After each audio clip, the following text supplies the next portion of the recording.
Hello student, आज हम start करेंगे एस्ट्रोनॉमी का लेक्चर 3। चलिए, पिछले वीडियो में हम पढ़े थे मतलब कि ब्रह्मांड के बारे में। चलिए आगे देखते हैं ब्रह्मांड से रिलेटेड कुछ बातें। चलिए बिना देर के स्टार्ट करते हैं। आप इस वीडियो का पूरा लास्ट तक बने रहिए, उम्मीद है कि आप समझ जाएंगे अच्छे से। चलिए स्टार्ट करते हैं। सबसे पहले देखिए ये है हम बोले थे सबसे पहले ये टॉलमी।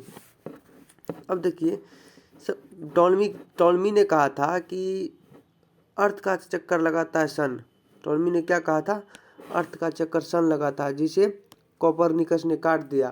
कोपरनिकस ने कहा कि पृथ्वी घूमती है वृत्तीय पथ पर। कोपरनिकस ने क्या कहा? पृथ्वी घूमती है वृत्तीय पथ पर। इसका कहना था पृथ्वी घूमती है वृत्तीय पथ पर, वृत्तीय पथ पर। अब देखिए इसका कहना था पृथ्वी घूमती है वृत्तीय पथ पर। फिर कॉपलर जो है मतलब कि वो बोला कि नहीं, पृथ्वी वृत्तीय पथ पर नहीं घूमती है, इलिप्टिकल पथ पर मतलब इलिप्टिकल पथ पर घूमती है। किस पे घूमती है? इलिप्टिकल इलिप्टिकल इलिप्टिकल पथ पर घूमती है।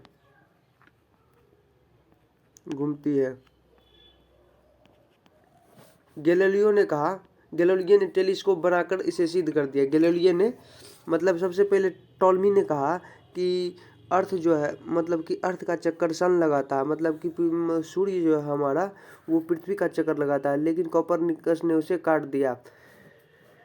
कोपरनिकस ने बताया कि पृथ्वी घूमती है वृत्तीय पथ पर और पृथ्वी सन का चक्कर लगाता है। और कॉपलर ने क्या कहा कि पृथ्वी घूमती है वृत्तीय पथ पर नहीं घूमती है, इलिप्टिकल पथ पर घूमती है। और गैलीलियो ने इसे मतलब सिद्ध किया टेलीस्कोप बनाकर। गैलीलियो क्या किया? टेलीस्कोप बनाकर सिद्ध किया, मतलब टेलीस्कोप बनाकर सिद्ध किया। किसने? तो गैलीलियो ने।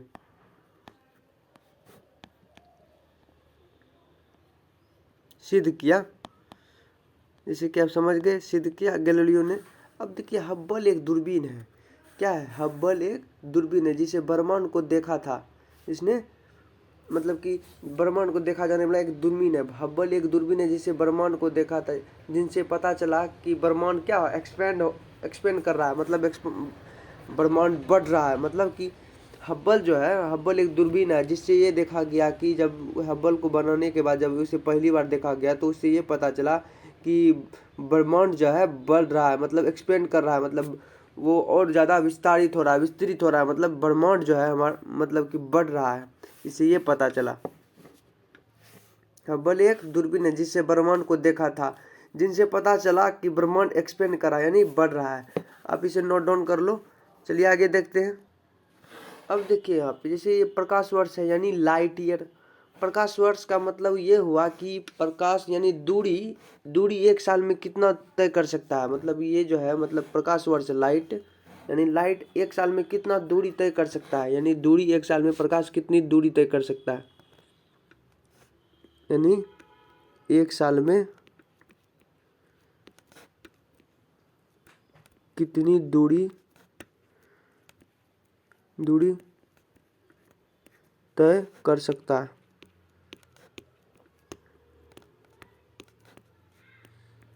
एक साल में कितनी दूरी तय कर सकता है, ये हो गया प्रकाश वर्ष। मतलब कि एक साल में कितनी दूरी तय कर सकता है वो हो गया प्रकाश वर्ष, ये लाइट ईयर हो गया। अब देखिए कॉस्मिक ईयर।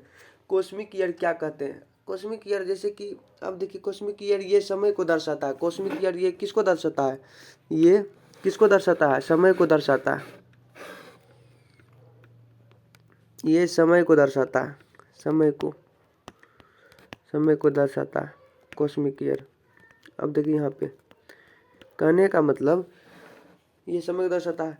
ये जो मतलब हमारा सन जो है यानी 25 करोड़ साल टाइम लगता है, उसे हम कॉस्मिक ईयर कहते हैं। अब देखिए ये जो सन है ये मतलब कि मंदाकिनी का जब चक्कर लगाता है, मतलब जब ये सन किसका चक्कर लगाता है, जैसे कि हम जानते हैं जिस प्रकार से पृथ्वी सन का चक्कर लगाता है उसी प्रकार सन क्या हमारे मतलब कि गैलेक्सी का चक्कर लगाता है, हमारे मतलब गैलेक्सी का चक्कर लगाता है। उसी तरह मंदाकिनी का चक्कर लगा रहे सन, तो उसे चक्कर लगाने में लगता है 25 करोड़ साल। कितना लगता है? 25 करोड़ साल चक्कर लगाने में। 25 करोड़ साल लगता है, साल टाइम लगता है।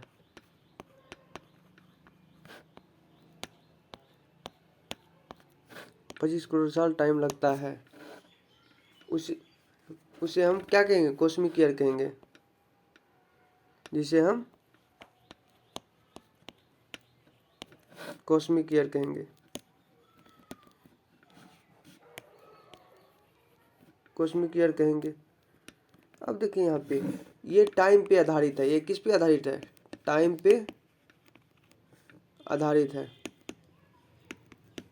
सबसे पहले एक बार और देख लीजिए, जैसे कि प्रकाश वर्ष यानी लाइट ईयर एक साल में कितनी दूरी तय कर सकता है? एक साल में मतलब कि प्रकाश कितनी दूरी तय कर सकता है, ये मतलब दूरी के बारे में बताता है। अब कॉस्मिक ईयर टाइम के बारे में बताता है, ये समय को दर्शाता है। यानी कि ये जो है कॉस्मिक ईयर, ये समय को दर्शाता है।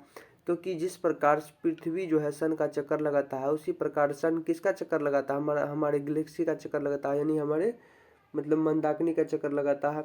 अब ये जो है मतलब कि मिल्की वे का चक्कर लगाता है मतलब सन, तो ये कितने दिनों में लगाता है? 25 करोड़ साल में लगाता है। 25 करोड़ साल टाइम लगता है उसे चक्कर लगाने में, यानी एक चक्कर लगाने में उसे 25 करोड़ साल लगता है। अब देखिए ये हो गया। चलिए आगे देखते हैं। जैसे अर्थ क्या इलेक्ट्रिकल पथ पे जब घूरती है, यानी कि अब यहाँ पे देखिए, जैसे ये हमारा सन है, सन का चक्कर मतलब कि इस प्रकार से अर्थ लगाता है। मतलब कि इस प्रकार से अर्थ किसका चक्कर लगाता है? सन का। तो इस प्रकार से घूम रहा है, मतलब इस प्रकार से चारों ओर इस प्रकार से घूम रहा है। अब देखिए यहाँ पे जब इस प्रकार से ये घूम रहा है, यहाँ होगा क्या कि ये जो अर्थ है मतलब कि सूर्य के बीच और पृथ्वी की दूरी क्या होगी? घट जाएगी, घट या बढ़ जाएगी। अब देखिए यहाँ पे मतलब यहाँ पे सन और मतलब कि यहाँ पे इस तरफ कम दूरी है, कम दूरी है यहाँ पे, और इधर ज़्यादा दूरी है, ज़्यादा दूरी है। मतलब कि दूरी क्या हो रहा है? घट बढ़ रहा है, दूरी घट बढ़ रहा है। मतलब कि पृथ्वी का दूरी जो है, मतलब पृथ्वी और सन का दूरी, मतलब सन से पृथ्वी की दूरी घट और बढ़ जा रहा है। मतलब कि क्या होता है? सूर्य के बीच और पृथ्वी की दूरी घट जाएगा या बढ़ जाएगा, इस प्रकार से होता है जब मतलब कि पृथ्वी सन का चक्कर लगाता है। तो अब इसी में एक औसत एवरेज है, मतलब कि एवरेज डिस्टेंस है, यानी कि सन से अर्थ का एवरेज डिस्टेंस है, यानी कि सन से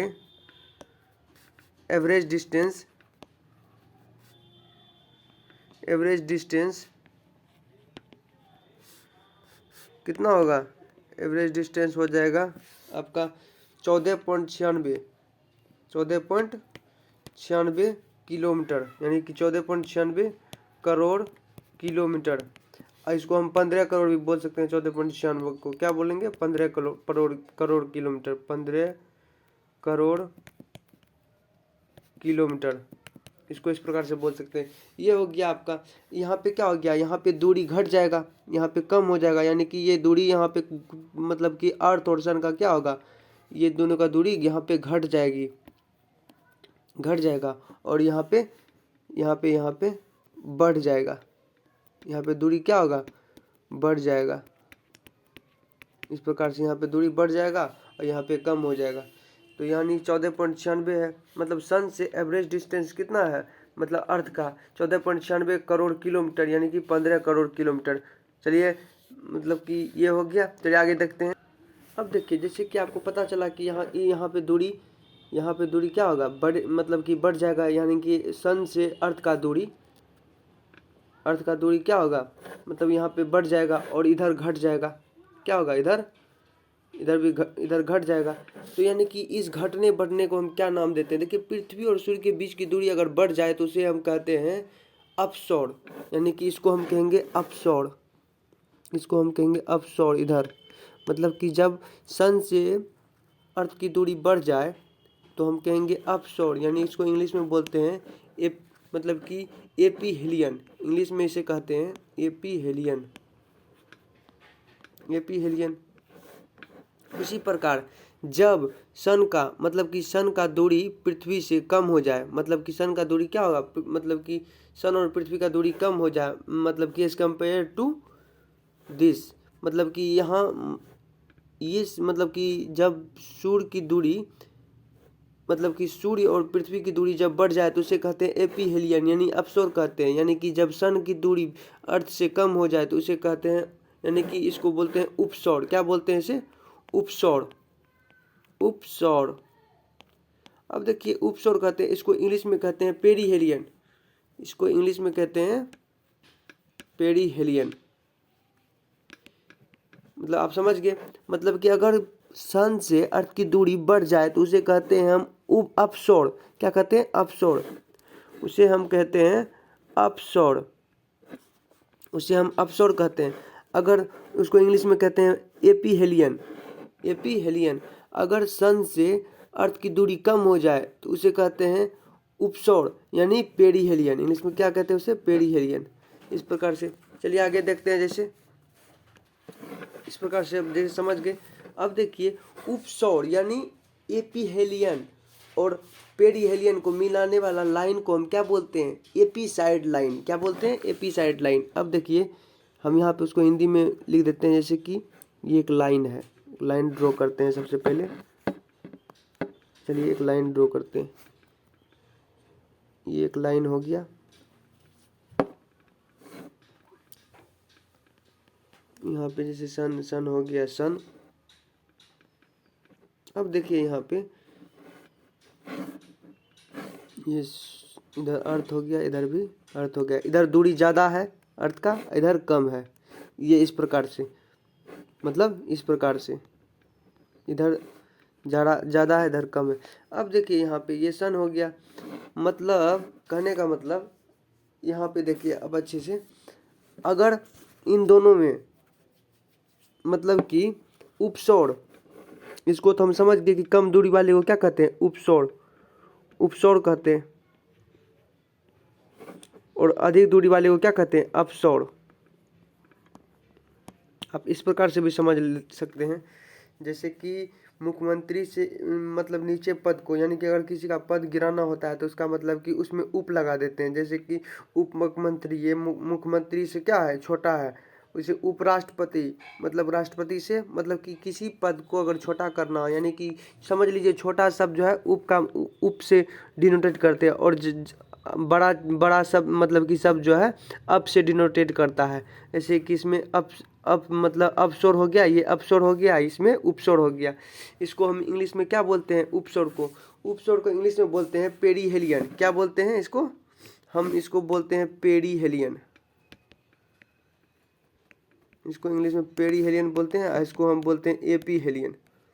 एपीहेलियन। अब यहाँ पे देखिए एपीहेलियन हो गया, ये पेरीहेलियन हो गया। इन दोनों को मिलाने वाला लाइन को, कहने का मतलब उपस्वर और अपस्वर को मिलाने वाला मतलब मिलाने वाला लाइन यानी रेखा को क्या कहते हैं? एपीसाइड लाइन।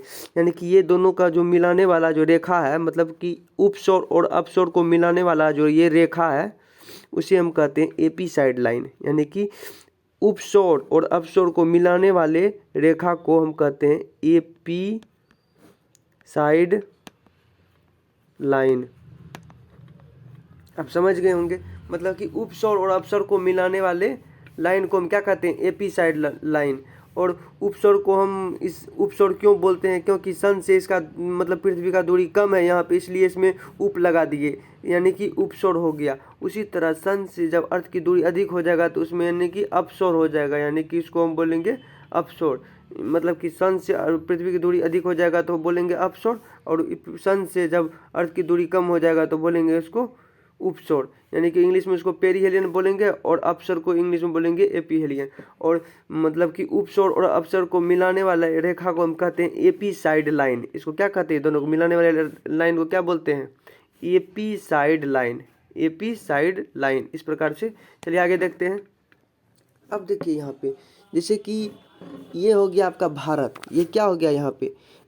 यहाँ पे देखिए मतलब कि अपसौर मतलब कि उपसौर, उपसौर को हम क्या बोलते हैं, मतलब सन से अर्थ का दूरी कम है, यानी कि यहाँ पे भारत पड़ गया। भारत देखिए यहाँ पे तो हम जानते हैं कि हमारे पृथ्वी 23.5 डिग्री अक्ष पे जुड़ी है, एक्सिस पे झुकी हुई है। अब देखिए जब 23.5 डिग्री एक्सिस पे झुकी हुई है, मतलब कि सूर्य का किरणें जो है यहाँ पे, सूर्य की किरणें क्या हो रहा है, सूर्य की किरणें यहाँ पे तिरछी पड़ रही है, सन पे ऐसे करके तिरछी पड़ रही है। लेकिन यहाँ पे क्या पड़ रहा है, मतलब कि इस पीले वाले पे ये मतलब कि ये है अर्थ हमारा, यानी कि इंडिया है, मतलब अर्थ में ये पूरा अर्थ है हमारा, इसमें इंडिया इधर है।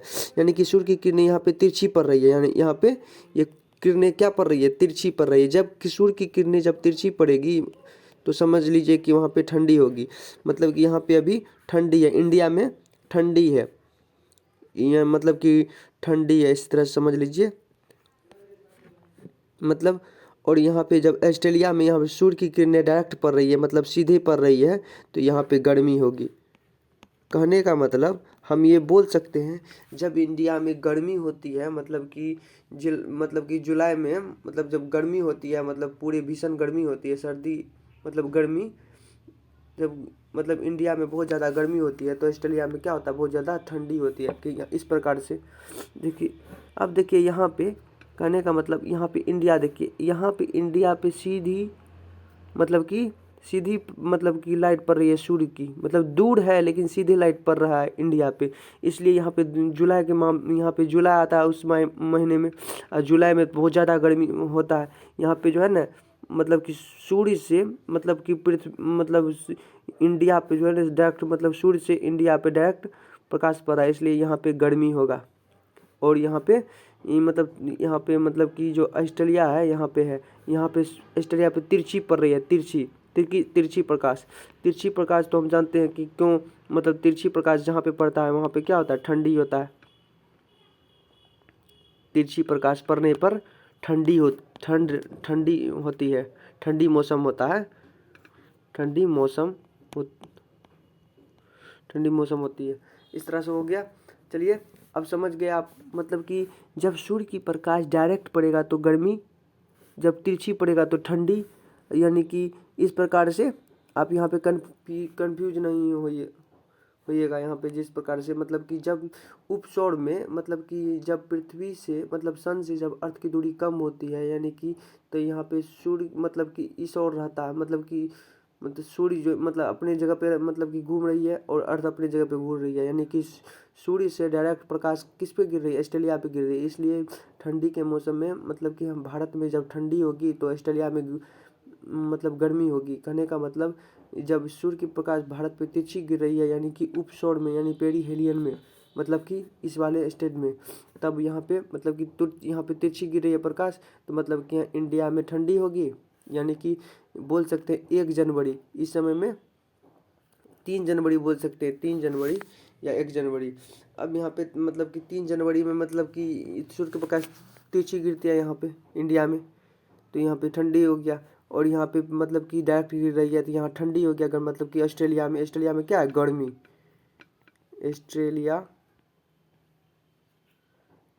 ऑस्ट्रेलिया में गर्मी है। और यहाँ पे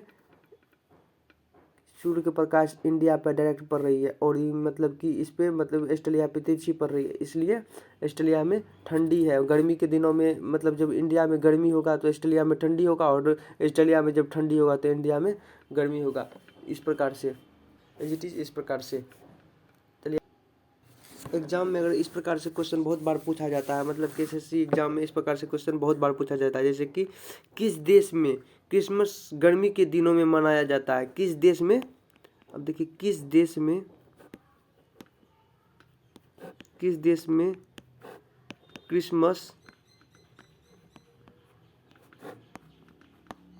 क्रिसमस गर्मी के दिनों में मनाया जाता है। हम जानते हैं कि हमारे इंडिया में क्रिसमस क्या होता है, मतलब कि दिसंबर के महीने में होता है, मनाया जाता है। लेकिन जब इंडिया में ठंडी होगा तो ऑस्ट्रेलिया में क्या होगा, गर्मी। तो सीधी सी एक ट्रिक है, मतलब जब इंडिया में मतलब कि ठंडी होगी तो मतलब कि ऑस्ट्रेलिया में गर्मी होगी, जब इंडिया में ठंड होगी तो ऑस्ट्रेलिया में गर्म होगी, और जब ऑस्ट्रेलिया में गर्म होगी तो इंडिया में ठंड होगी। इस प्रकार से उसी। अब देखिए यहाँ पे, किस देश में क्रिसमस गर्मी के दिनों में मनाया जाता है? तो हम जानते हैं हमारे यहाँ, सबसे पहले हम ये पता करेंगे हमारे यहाँ क्रिसमस मतलब कि किस महीने में, और मतलब कि होता है दिसंबर महीने में होता है। दिसंबर में क्या होता है? ठंडी होता है। तो दिसंबर में जब भारत में ठंडी होगा तो ऑस्ट्रेलिया में क्या होगा? गर्मी होगा। तो हम बोलेंगे ऑस्ट्रेलिया, सीधा आंसर ऑस्ट्रेलिया पे ऐसे करके मार देंगे, ऑस्ट्रेलिया,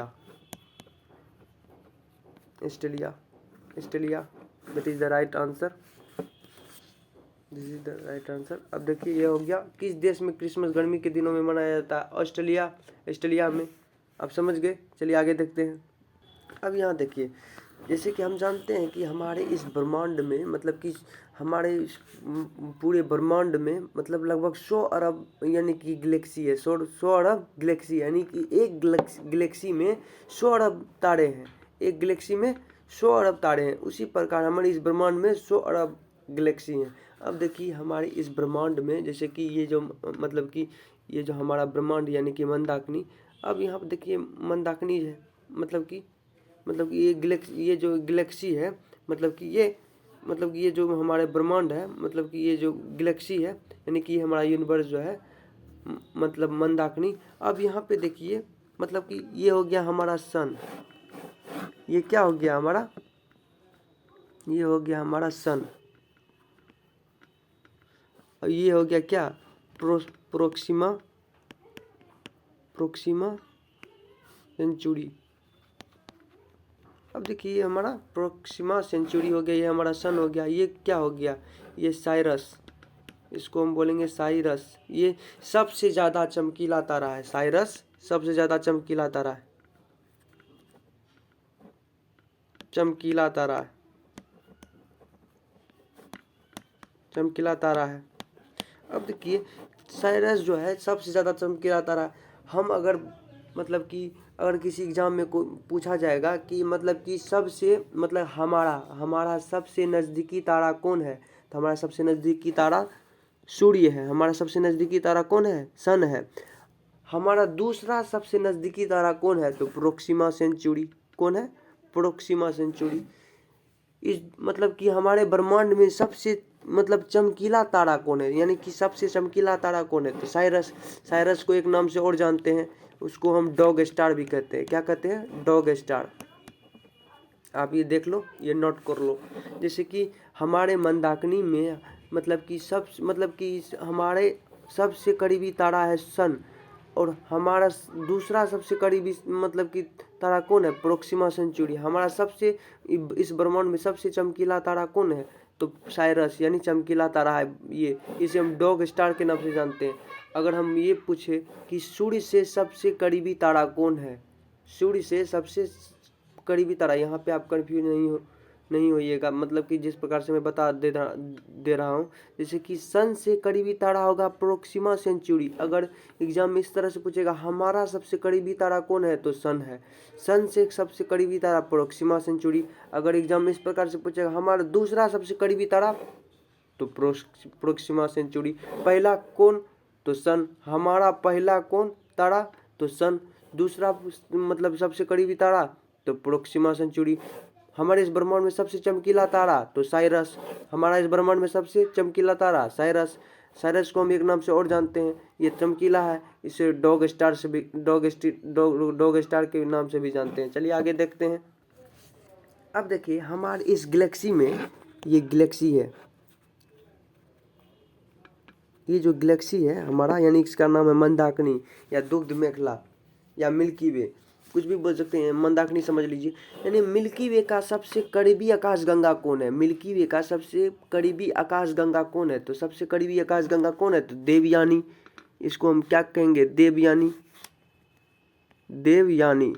इसको इंग्लिश में क्या बोलते हैं? एंड्रोमेडा।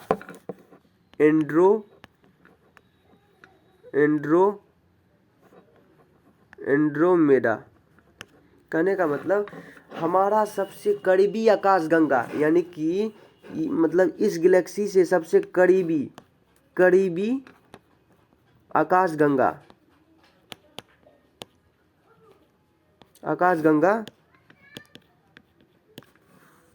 देवयानी होगा। कौन होगा? देवयानी। यानी कि मिल्की वे का सब मतलब कि हमारा सबसे हमारा यानी मिल्की वे का सबसे मतलब मंदाकिनी का सबसे करीबी आकाशगंगा कौन है? तो देवयानी। देवयानी यानी एंड्रोमेडा, यानी एंड्रोमेडा, एंड्रोमेडा, देवयानी एंड्रोमेडा। चलिए आगे देखते हैं। ये समझ गए होंगे आप, समझ गए जैसे। चलिए आगे, जैसे कि ये मतलब कि समझ गए कि मतलब कि हमारे गैलेक्सी से सबसे करीबी गैलेक्सी कौन है? देवयानी एंड्रोमेडा, यानी देवयानी एंड्रोमेडा। उसी प्रकार एक यानी कि एक और आप सुन लिए क्वेश्चन, मतलब कि एसएससी में ये बार बार पूछा जाने वाला क्वेश्चन है। यानी कि एक खगोलवेता, मतलब अब देखिए एक ऐसी परिकल्पना, एग्जाम में इस तरह से क्वेश्चन पूछा जा सकता है। एक ऐसी परिकल्पना जिसमें यह मान लिया जाता है सारे प्रकाश एक ही जगह से आ रहा है, जिसे हम क्या कहते हैं? White hole. ब्लैक होल हम पढ़े थे। ब्लैक होल किसे कहते हैं? ब्लैक होल यानी जिसमें सबसे ज़्यादा डेंसिटी होगा, जिसमें सबसे ज़्यादा डेंसिटी होगा उसे हम ब्लैक होल, यानी कि मतलब कि जब तारा विस्फोट होकर जब मरा हुआ तारा को हम ब्लैक होल कहते हैं, यानी जिसमें सबसे ज़्यादा डेंसिटी होगा, जो मर चुका हो उसे हम ब्लैक होल कहते हैं। अब ये व्हाइट होल क्या है? व्हाइट होल यानी कि एक खगोलवेता ब्रह्मांड में इतनी आकाश गंगा है जिनसे लाइट निकलती है, क्योंकि उन तारों की समूह है एक खगोलवेता। यानी कि एक खगोलवेता जो है ना, एक कल्पना किया, मतलब कि अपने मन में एक कल्पना किया। जैसे कि हम किसी चीज़ को मान लेते हैं कि मतलब कि जो चीज़ नहीं भी है वो चीज़ है। जैसे कि हमारे दिमाग में कुछ और दिखता है, मतलब कि कल्पना कर लेते हैं कि मतलब कि वो ऐसा है, वो वैसा है, मतलब किसी इंसान के बारे में। उसी प्रकार वो खगोलवेता मान लिया कि सारे ब्रह्मांड में लाइट एक ही जगह से आ रहा है, यानी कि एक ऐसी परिकल्पना जिसमें यह मान लिया जाता है सारे प्रकाश एक ही जगह से आ रहा है, जिसे हम क्या कहेंगे? White hole. क्या कहेंगे? White hole. लेकिन यह सच नहीं है, ये मतलब कि गलत है। अब ये सच नहीं है। ब्रह्मांड में इतनी आकाशगंगा है जिनसे लाइट निकलती है, क्योंकि उनमें तारों की समूह है। इतनी ब्रह्मांड में इतनी आकाशगंगा है जिनमें तारों की समूह है, और हर ब्रह्मांड में तारों की समूह, हर तारों से लाइट निकलती है। और इसी से एक कल्पना किया एक खगोलवेता ने, जिसे ये कहा कि सारे प्रकाश एक ही जगह से आ रहा है। एक ऐसी परिकल्पना जिसे हम व्हाइट होल नाम दिया, मतलब कि कल्पना करके किसी चीज़ का व्हाइट होल नाम दिया। जैसे कि मैथ हम बनाते हैं, किसी चीज़ को हम एक्स मान लेते हैं, वाई मान लेते हैं, यानी कि हम कल्पना कर लेते हैं, कुछ देर के लिए मान लेते हैं, उसके बाद उसके तौर पे निकालते हैं। उसी प्रकार यहाँ पे हम मतलब कि ब्रह्मांड में जितने सारे गैलेक्सी है, सब गैलेक्सी मतलब कि तारों के समूह से मिलकर बना है। हम जानते हैं तारे क्या होता है, मतलब तारे वही होता है जिसमें अपना हीट होता है, जिसमें अपना लाइट होता है। जिसमें हीट और लाइट होगा यानी कि वो चमकीला होगा, यानी कि उससे प्रकाश निकलेगा, यानी उससे लाइट निकलेगा। कहने का मतलब एक खगोलवेता का कहना था जिससे प्रकाश मतलब कि तारों मतलब कि जितना लाइट ब्रह्मांड में मतलब कि निकलती है, मतलब एक ऐसी परिकल्पना जिसमें यह मान लिया जाता है सारे प्रकाश एक ही जगह से आ रहा है, जिसे हम क्या कहते हैं? व्हाइट होल कहते हैं। जिसे हम क्या कहते हैं? व्हाइट होल कहते हैं। व्हाइट होल कहते हैं, जिसे हम व्हाइट होल कहते हैं। आप इस प्रकार से समझ लो, एक ऐसी परिकल्पना मतलब कि जिसमें मान लिया जाता है कि सारे प्रकाश एक ही जगह से आ रहा है, जिसे हम व्हाइट होल कहते हैं। अब देखिए एसएससी सीजीएल में क्वेश्चन पूछा गया, एक ऐसी परिकल्पना जिसमें यह मान लिया जाता है कि सारे प्रकाश एक जगह से आ रहा है, मतलब उसे हम क्या कहते हैं? उसे हम, ये आप सीधा जान लो कि एक ऐसी परिकल्पना जब आया तो एक ऐसी परिकल्पना, जैसे ब्लैक होल जानते हैं कि मरा हुआ तारा को ब्लैक होल कहते हैं, जिसमें सबसे ज़्यादा डेंसिटी होता है। एक ऐसी परिकल्पना जिसमें यह मान लिया जाता है सारे प्रकाश एक जगह से आ रहा है, उसे हम क्या कहते हैं? व्हाइट होल कहते हैं। इस प्रकार से आप मान लो। चलिए आप समझ गए होंगे उम्मीद। चलिए आगे देखते हैं। वी नो दैट, हम लोग जानते हैं कि हमारे अर्थ जो है मतलब 23.5 डिग्री अर्थ पे झुकी हुई है, मतलब 23.5 डिग्री झुकी हुई है, मतलब कि ये बदलती रहती है। अब देखिए पृथ्वी जिसके कारण सर्दी गर्मी आती है, और ये जो 23 डिग्री झुकी हुई है, ये झुकने के कारण ही सर्दी गर्मी आती है, यानी सर्द और गर्मी, ठंड और गर्मी आती है। समझ गए? चलिए, ये झुकने के कारण ही सर्दी गर्मी आती है। मानव मतलब जिसके लिए मानव के लायक रहने लायक बन चुका है। मतलब कि ये आपको मतलब कि अगले लेक्चर में मैं ये बताऊंगा, मतलब कि ब्रह्मांड से रिलेटेड मतलब टॉपिक बाय टॉपिक करके, मतलब इतना मैं बता देता हूँ कि 23.5 डिग्री जब अर्थ झुकी हुई है, इसी 23 डिग्री पे झुकी हुई के कारण सर्दी गर्मी आती है, जिसके कारण मानव के लायक जीवन हो चुका है, जिसके कारण हम लोग रह सकते हैं, जीवित रह सकते हैं। अब देखिए इसमें बहुत सारे थ्योरी दिए गए हैं, मतलब इसमें बहुत सारे थ्योरी दिए गए। इसमें सबसे माने जाने वाला मतलब कि थ्योरी है जायंट इम्पैक्ट का थ्योरी। सबसे ज़्यादा माने जाने वाला किसका theory? Giant impact theory, giant impact theory. अब देखिए जायंट इम्पैक्ट थ्योरी जो है, मतलब कि इसमें ये बताया गया कि ब्रह्मांड किस तरह से मतलब कि बना है, मतलब हमारे ब्रह्मांड का मतलब हमारे सन मतलब कि हमारा जो अर्थ है इस पे जीवन किस प्रकार से मतलब कि रहने लायक बना, मतलब कि जायंट इम्पैक्ट थ्योरी में बताया गया। मैं अगले वीडियो में आपको जायंट इम्पैक्ट थ्योरी के बारे में मैं आगे बताऊंगा। अब देखिए हम यहाँ पे देखे थे जैसे कि एक ऐसे मतलब कि लास्ट में हम देखे थे, ये SSC CGL का क्वेश्चन है एक, मतलब कि आप समझ गए थे, ये आपको समझा चुके थे, यानी कि इसमें आपको थोड़ा सा रिवाइज करा देता हूँ कि यानी कि आप समझ लीजिए हमारा ब्रह्मांड में सबसे नज़दीकी तारा कौन है हमारा, मतलब सन से नज़दीकी तारा कौन है? तो प्रोक्सिमा सेंचुरी। हमसे सबसे नज़दीकी तारा कौन है? तो सन से सबसे नज़दीकी तारा कौन है? Proxima Centauri. हमसे दूसरा सबसे नज़दीकी तारा कौन है? तो प्रोक्सिमा सेंचुरी। ब्रह्मांड में मतलब कि हमारा गैलेक्सी यानी मंदाकिनी में सबसे चमकीला तारा कौन है? तो डॉग स्टार। डॉग स्टार को हम साइरस मतलब कि क्या बोलते हैं, साइरस के नाम से भी जानते हैं, या इसे डॉग स्टार भी कहते हैं। चलिए आपको ये समझ आ गया होगा। अब यहाँ पे SSC CGL का क्वेश्चन में जैसे आप देख चुके हैं, एक मतलब कि हमारे इस ब्रह्मांड में मतलब कि बहुत सारे मतलब ये ब्रह्मांड मतलब कि जो बहुत सारे गैलेक्सी है, हम जानते हैं कि गैलेक्सी तारों के समूह को हम गैलेक्सी कहते हैं। बहुत सारे तारों यानी तारा को हम जिसमें अपना हीट और लाइट हो, मतलब कि जिसमें अपना हीट लाइट हो, लाइट यानी प्रकाश, वो प्रकाश देगा। यानी कि एक खगोलवेता ने बताया कि एक ऐसी परिकल्पना जिसमें यह मान लिया जाता है कि सारे प्रकाश एक जगह से आ रहा है, उसे नाम दिया गया व्हाइट होल, उसे नाम दिया गया व्हाइट होल। आप ये समझ गए। चलिए आज का वीडियो हम यहीं समाप्त करते हैं। आप रिवाइज कीजिए नोट डाउन करके। अगर ये वीडियो आपको अच्छा लगा तो लाइक करें, सब्सक्राइब करें, ताकि अगले वीडियो का नोटिफिकेशन आपके मोबाइल में जल्द से जल्द आए, ताकि आप फिर से लेक्चर अटेंड करके पढ़ सको। चलिए आप ये वीडियो यहीं समाप्त करते हैं, नेक्स्ट वीडियो में फिर मिलेंगे आपसे। थैंक यू, धन्यवाद।